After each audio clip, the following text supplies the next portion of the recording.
So yan mga kaprom din, i-flex lang po natin ito pong ating mga talong na in-applyan po natin ng urea 2 days ago pa lang, pero ang tindi na po ng naging resulta niya dito po sa ating mga talong. Pagkatapos po nating magamasan at magahukan, in-applyan po natin ng urea. Nagsilapadan at nagberde na mabailit po yung kanilang mga dahon. So ayan na po sila mga kaprom di, at kasama natin si Tropang Jerome. Tol, kaway-kaway naman dyan, yun no.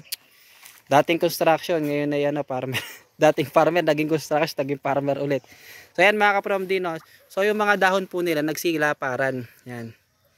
Nagsigandahan po yung kanilang mga dahon. Simula po nung 2 days pa lang nang na-applyan po natin ng abono. Kung napanood po ninyo, yung pong video natin nung nakaraan, nung ina-applyan pa lang natin ng abono, ay maliliit pa po sila.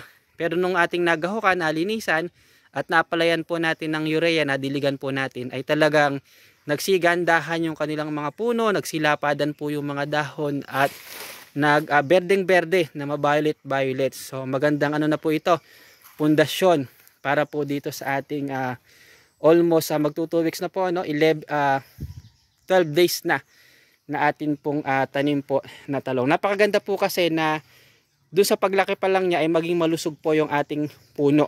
Dahil pag malusog po yung puno niyan, pwede po yan tumagal ng taon. So tinitrim-trim lang po yung talong, sumusuloy po yan at nagbubunga po ulit ng madami. Ang talong po, isa po ito sa gulay na mahaba po ang buhay. Yan po, tingnan nyo yung kanilang mga dahon, nagsilaparan. Oh, at nagsipag green. Tingnan nyo po yan. Oh.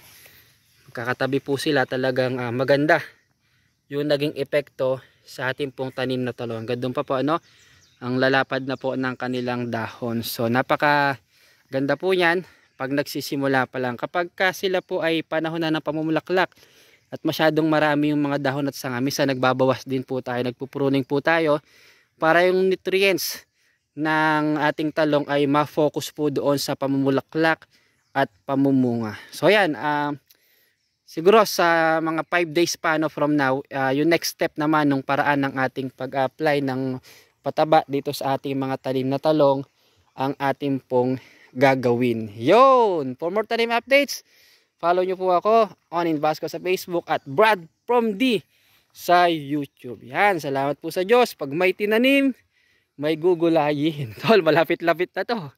Unlimited talong tayo niyan. Yan, salamat po sa Diyos.